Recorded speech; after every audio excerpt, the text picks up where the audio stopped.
Is it really time to leave Vanguard for Fidelity, Schwab, or another broker? Hello, Diamond NestEgg members, super savers, and course fans. I hope you're healthy and well. So, last Friday evening, we received quite a few messages from the Vanguard folks in our community saying that they were not very happy with a new message that appeared on the top of their usual Find Brokered CDs and Bonds page, notifying them of a minimum quantity upcoming change. Beginning Saturday, September 13th, 2025, the minimum purchase quantity for bonds will increase to $10,000 face value. Sell orders and new issue certificates of deposit are exempt from this change.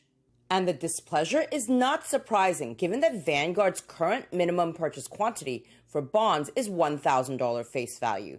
So this minimum purchase quantity of $10,000 face value represents a tenfold increase.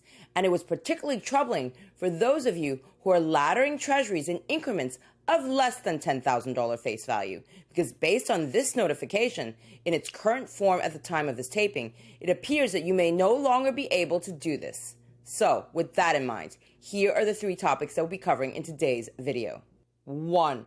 Which bonds does Vanguard's new minimum purchase quantity of $10,000 face value apply to, starting on September 13th? 2.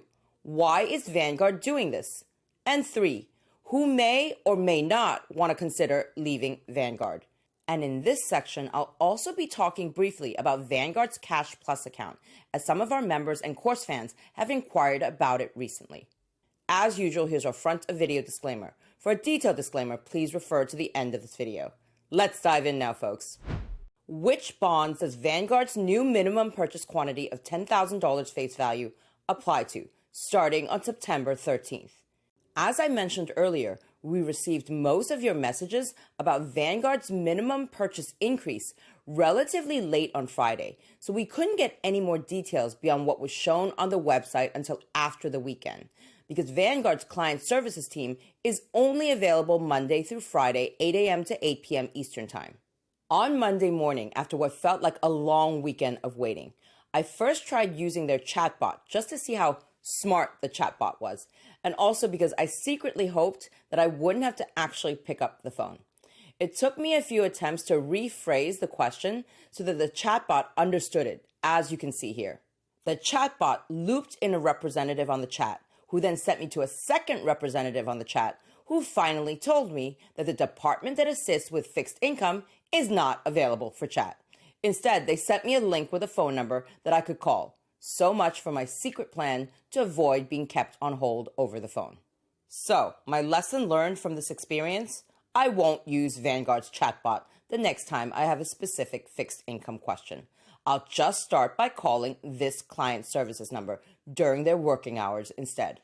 In any case, when I called the client services number, I was connected with a nice lady at Vanguard's offshore customer service center who did manage to answer most of my questions about the new minimum purchase quantity for bonds from the script she was reading off.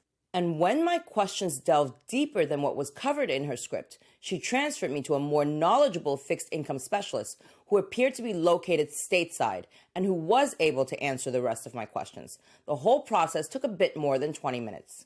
Here are the three key things you should know about Vanguard's new minimum purchase quantity of $10,000 face value for bonds starting September 13th. 1. The new $10,000 minimum applies to all treasury purchases on the secondary market, but it excludes new issue treasuries purchased at auction.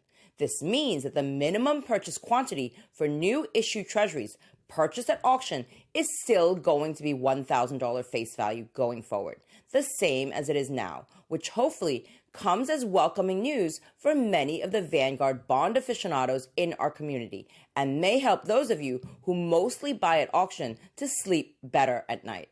I didn't get the names of the Vanguard customer service representatives that I spoke to, but it was the more knowledgeable fixed income specialists who appeared to be stateside that confirmed this point. after I asked her the same question 3 times in 3 different ways. She must have thought I was super repetitive, which I can be sometimes, I suppose. Or maybe she simply had a hard time understanding me on the line, at least until I explained to her that I was sharing this information with everyone here in our community and wanted to make sure that I understood correctly. But, as always, if you want to confirm for yourself with 100% certainty, do give their client services line a call during working hours. 2.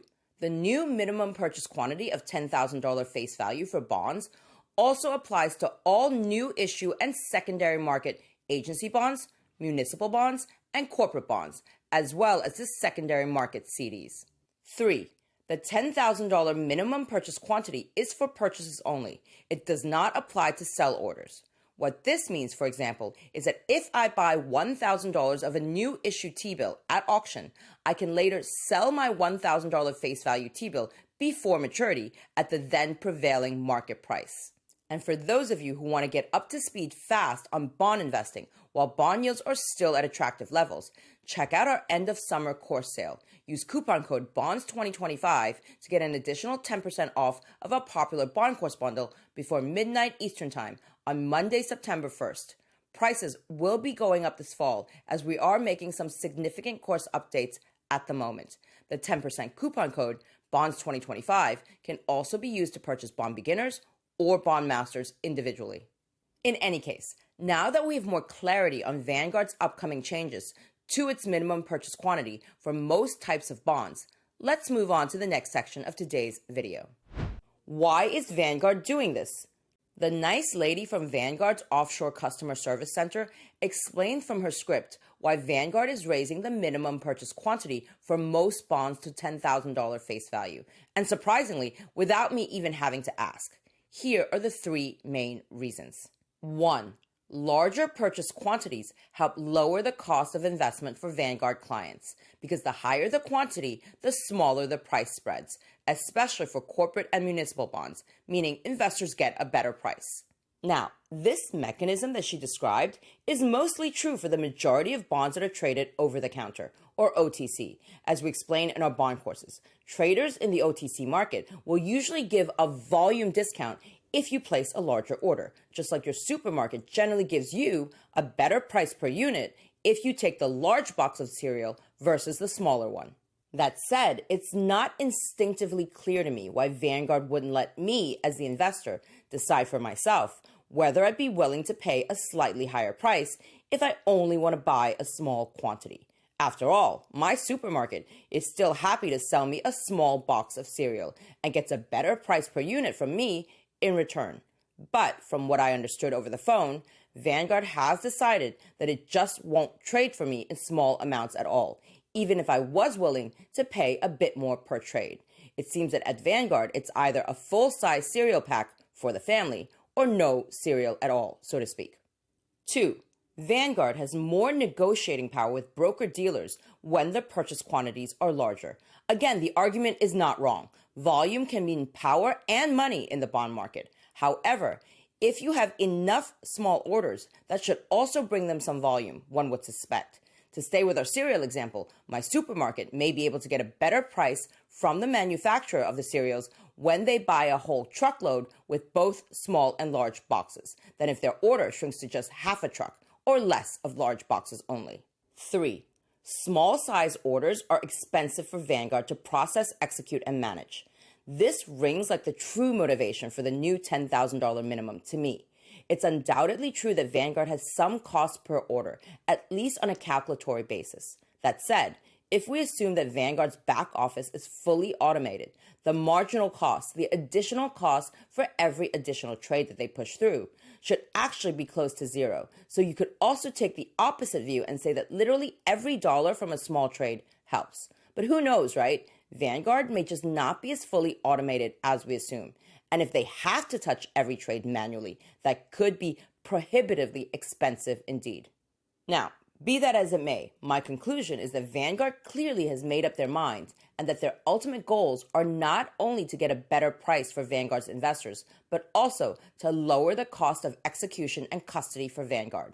And by the way, these are perfectly legitimate goals for any business.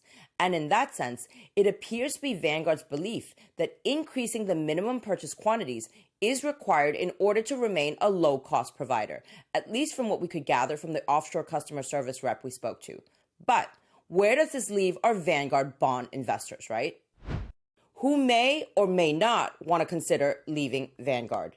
Now, I've seen quite a few comments out there saying just leave Vanguard and go to Fidelity or Schwab. And as many of you know, I have been with Fidelity for about 30 years at this point. And practically everyone at Diamond NestEgg and in the Lammer family has at least one account with Fidelity, be it a brokerage account, a retirement account, a health savings account, or even all three of them. Having said that, Fidelity is not perfect either. For example, their standard money market funds like SPACs generally have higher expense ratios and therefore lower yields than the standard money market funds at Schwab and Vanguard. In fact, Vanguard's settlement fund VMFXX as well as its treasury money market fund VUSXX are often quoted as two of the best yielding money market funds in the industry given their low expense ratios. When we have dry powder that we're not laddering T-bills with, our default money market fund of choice is actually VUSXX for this precise reason, as well as the fact that its distributions are typically 100% exempt from state and local taxes, although this can vary from year to year. And of course, Vanguard is widely recognized as a pioneer in the low-cost index fund space. Very few people would disagree with that statement. And just in February of this year, they announced their largest fee cut in history on 168 share classes across 87 funds. The fee reductions are expected to save investors more than $350 million this year alone. Vanguard's Cash Plus account, for those of you who've been curious, is also a nice addition to its product line, and it's now available to all Vanguard customers. I know that previously only select Vanguard customers had access to this account.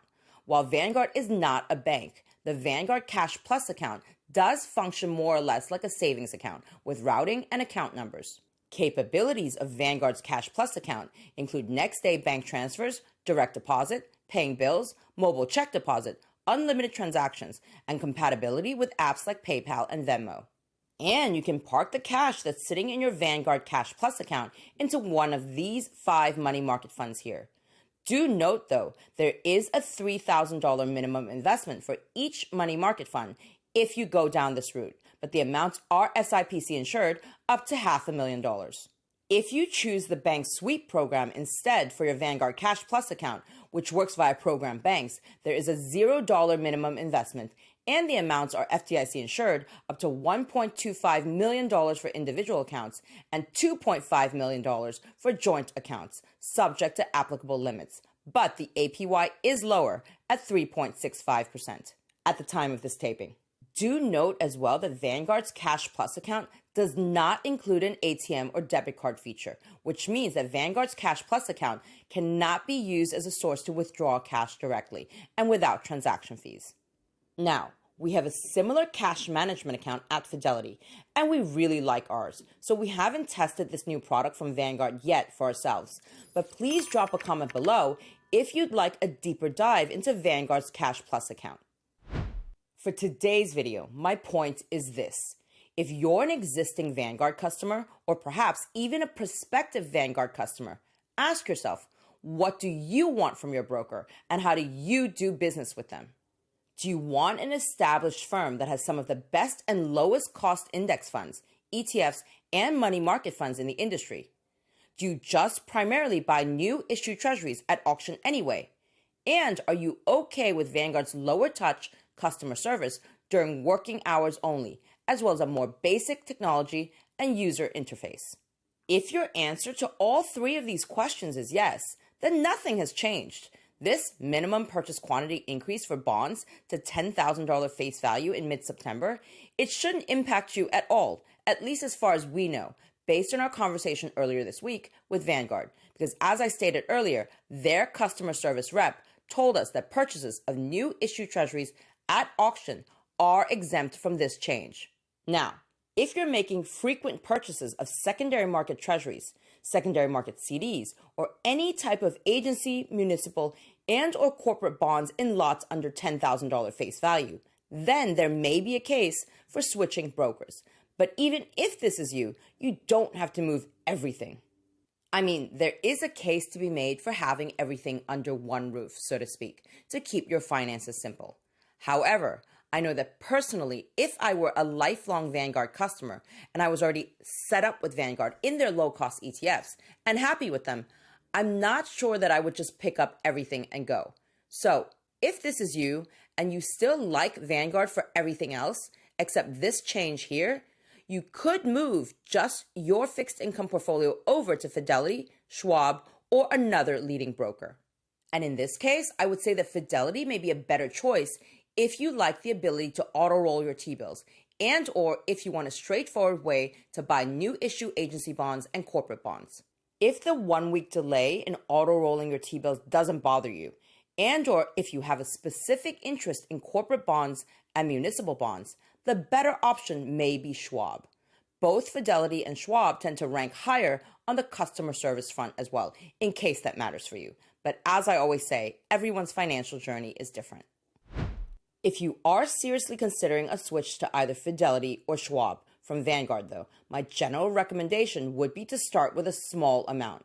Test out the platform and see if all that glitters from everyone else's perspective is really gold for you. Keeping in mind that Vanguard may charge a $100 processing fee for each account closure and full transfer of account assets to another firm. And Schwab also lists a $50 per account fee for full transfer of assets out of Schwab. So, what are you thinking right now? Are you happy that this minimum purchase quantity increase for bonds to $10,000 face value does not apply to new issue treasuries purchased at auction? And are you staying with Vanguard? Or are you seriously considering leaving? And why? Drop a comment below and let me and the community know. All right, Diamond NestEgg members, super savers, and course fans, I hope you enjoyed today's video and learned something new. And as always, if you want to take advantage of the current attractive bond rates before they come down, then check out this video here on our bond courses. Use coupon code BONDS2025 to get an additional 10% off of our popular bond course bundle before midnight Eastern Time on Monday, September 1st. Prices will be going up this fall as we are making some significant course updates at the moment. The 10% coupon code BONDS2025 can also be used to purchase bond beginners or bond masters individually. And come join our next live member Q&A this Friday, August 22nd at 5 p.m. Eastern Time, 2 p.m. Pacific Time for all things fixed income with highlights of the 2-year, 5-year, and 7-year T-note auctions. We have a special guest joining us this week. I've linked all the details on our bond courses and our YouTube Super Saver membership below this video for your convenience. See you again very soon with more brand new wealth building content for your financial journey.